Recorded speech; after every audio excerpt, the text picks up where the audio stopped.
قد افلح المؤمنون الذين هم في صلاتهم خاشعون، خشوع اور خضوع کے ساتھ نماز پڑھنے والے مومنوں کو کامیابی اور سرخروئی کی ضمانت دی گئی۔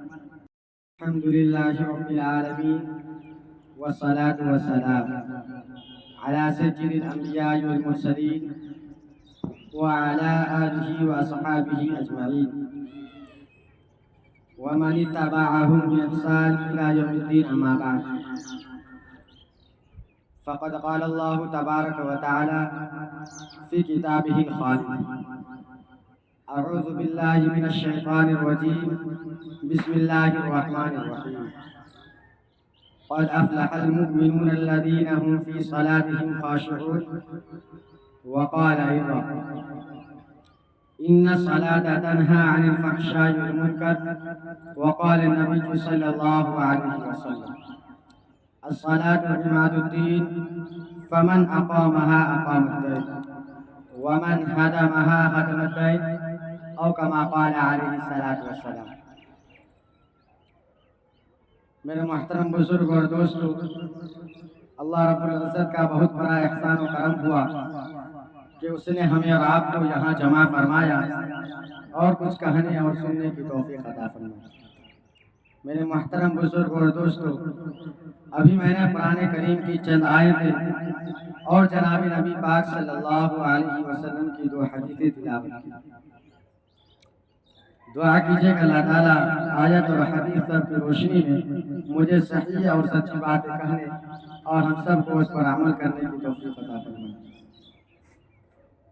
دوستو، یہ قرآنی آیتیں جو میں نے پڑھی ہیں، یہ مبارک حدیثیں جو میں نے تلاوت کی ہیں، ان تمام نصوص میں مذہب اسلام کی سب سے اہم عبادت نماز کا تذکرہ کیا گیا، اس پر مرتب ہونے والے فوائد اور ثمرات کی نشاندہی کی گئی۔ ان فرمودات و ارشادات میں دین کے سب سے بڑے فریضے یعنی نماز کی اہمیت اور اس کی حفاظت پر روشنی ڈالی گئی۔ نماز نہ پڑھنے والوں کے لیے عذاب کا وارنٹ جاری کیا گیا۔ نماز سے لاپرواہی اور غفلت برتنے والوں کو سختی اور سزا سے ڈرایا گیا، اور کہا گیا کہ روز محشر کی جہاں گداز بود اولین پرسش نماز بود۔ اے لوگو، محشر کا دن بڑا سخت ہوگا، محشر کی گھڑی انتہائی دشوار اور جاگزشت ہوگی، اور اس دن سب سے پہلی نماز کے متعلق پوچھا جائے گا۔ تمام چیزوں سے پہلے نماز کا حساب کتاب ہوگا۔ اگر ہم غور کریں تو معلوم ہوگا کہ ان ارشادات عالیہ میں ہمیں آواز لگائی گئی، ہمارے سینوں پر دستک دی گئی ہے، اور یہ مطالبہ کیا گیا کہ ہم اور آپ بیدار ہو جائیں، آنکھیں کھولیں، اپنے مقصد تخلیق کو سمجھیں اور غور کریں کہ اس دنیا میں ہمیں کس لیے بھیجا گیا، کس مقصد کے تحت ہم پیدا کیے گئے، ہمارا کیا کیا فرائض ہے، ہم پر کون کون سی عبادتیں واجب اور لازم ہیں، ہمارا شعار اور ہماری علامت کیا۔ میرے محترم بزرگ اور دوستو، جس طرح ہر قوم کی ایک علامت ہوتی ہے، ہر جماعت کی ایک پہچان ہوتی ہے، ہر مذہب کا ایک خاص شعار ہوتا ہے، ہر دین کا اپنا ایک مخصوص امتیاز ہوتا ہے، ہر دھرم کا الگ ایک لیبل ہوا کرتا ہے، اور ہر دیندار اور مذہب پسند اپنی مذہبی علامت اور دینی شعار سے جانا جاتا ہے۔ ٹھیک اسی طرح مسلمانوں کی بھی ایک علامت ہے، اہل اسلام کا بھی ایک الگ طرز امتیاز ہے، دین محمدیہ کی بھی ایک منفرد پہچان ہے۔ اللہ کے رسول علیہ السلام ارشاد فرماتے ہیں: لِكُلِّ شَيْءٍ عَلَمٌ وَعَلَمُ الْإِيمَانِ صَلَاةٌ، ہر چیز کی علامت اور نشانی ہوا کرتی ہے، اور ایمان کی علامت نماز ہے۔ اہل ایمان کی شناخت نماز سے ہوتی ہے۔ آئیے پہلے ہم نماز کی اہمیت کو سمجھیں، نماز کی حفاظت پر توجہ دیں اور نماز کی قدر و منزلت کا اندازہ لگائیں۔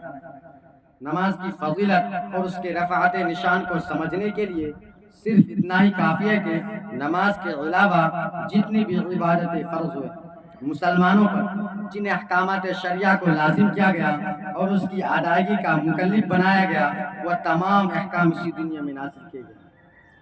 روزے کا حکم دنیا میں نازل ہوا، حج کی فرضیت کا حکم دنیا میں نازل ہوا، وجوب زکوٰۃ کا حکم دنیا میں نازل ہوا، اور ان تمام میں حضرت جبرائیل کا واسطہ۔ لیکن قربان جائیے نماز کی برتری اور اس کی عظمت پر، اندازہ لگائیے کہ نماز کتنی اہم ترین عبادت ہے۔ اللہ تعالیٰ نے نبی پاک صلی اللہ علیہ وسلم کو دربار شاہی میں بلا کر بغیر کسی واسطے کے 3 اہم ترین چیز کا حکم دیا۔ نمبر 1، امت محمدیہ پر دنوں رات میں 50 وقت کی نماز فرض ہو۔ نمبر 2، شرک کے علاوہ ہر گناہ کی بخشش کا پروانہ ملا۔ نمبر 3، اور سورہ بقرہ کا آخری رکوع دیا گیا۔ رسول پاک صلی اللہ علیہ وسلم یہ تحائف لے کر آنے لگے تو راستے میں حضرت موسیٰ علیہ السلام سے ملاقات ہوئی۔ انہوں نے پوچھا، بما امرت، اے محمد صلی اللہ علیہ وسلم آپ کو کس چیز کا حکم دیا گیا؟ دربار خداوندی سے کون سا تحفہ ملا؟ آپ صلی اللہ علیہ وسلم نے جواب دیا، اے موسیٰ، اللہ تعالیٰ نے میری امت پر ہر دن 50 وقت کی نماز فرض کی۔ حضرت موسیٰ علیہ السلام نے فرمایا، اے اللہ کے نبی، آپ کی امت سے روزانہ 50 نمازوں کی ادائیگی نہیں ہو سکے گی، کیونکہ بخدا آپ سے پہلے میں لوگوں کا تجربہ کر چکا ہوں، بنی اسرائیل کو اچھی طرح آزما چکا ہوں۔ اے اللہ کے رسول، آپ اپنی امت پر رحم کیجئے، دربار شاہی میں جائیے اور تخفیف کی درخواست کیجئے۔ حضرت موسیٰ علیہ السلام کے کہنے پر آپ صلی اللہ علیہ وسلم دربار خداوندی میں دوبارہ تشریف لے گئے اور نمازوں میں تخفیف کی درخواست کی۔ چنانچہ 10 وقت کی نمازیں کم ہو گئی اور آپ صلی اللہ علیہ وسلم واپس تشریف لانے لگے۔ راستے میں پھر حضرت موسیٰ علیہ السلام سے ملاقات ہوئی۔ انہوں نے پوچھا اور آپ صلی اللہ علیہ وسلم کو واپس بھیجا۔ کئی بار یہ سلسلہ چلتا رہا، یہاں تک کہ صرف 5 وقت کی نماز رہ گئی۔ حضرت موسیٰ علیہ السلام نے اس بار بھی واپس بھیجنا چاہا، مگر اللہ کے رسول علیہ السلام نے یہ کہہ کر مجرد کر دی کہ میں کئی مرتبہ اللہ سے تخفیف کی درخواست کر چکا ہوں، اب میری ہمت نہیں ہو رہی ہے، اب تخفیف کراتے ہوئے شرم محسوس ہو رہی ہے۔ اور آپ صلی اللہ علیہ وسلم یہی 5 نمازیں لے کر دنیا میں تشریف لے آئے۔ لیکن میرے محترم بزرگ اور دوستو، ذرا غور تو کرو، اللہ کا فضل و کرم تو دیکھو کہ ان 5 نمازوں کا ثواب 50 نمازوں کے برابر قرار دے دیا گیا۔ یہ نمازیں عدد میں تو 5 ہے، مگر اس کا ثواب 50 نمازوں کے برابر قرار دے دیا گیا۔ میرے محترم بزرگ اور دوستو، یہ وہ تحفہ ہے جس نے آپ کو مالک کائنات کی طرف سے دیا گیا۔ یہ وہ ہدیہ ہے جو اللہ نے اپنے سب سے چہیتے پیغمبر کو دیا۔ یہ وہ گفٹ ہے جو آقا نے اپنے ہر دل عزیز بندے کو دیا۔ آج ہمیں اور آپ کو بھی یہ ہدایت ملتے ہیں، ہم بھی آپس میں گفٹ وغیرہ کا لین دین کرتے ہیں اور کتنے شوق سے اسے رکھتے ہیں اور اسے دیکھ کر دینے والوں کی یاد تازہ کرتے ہیں۔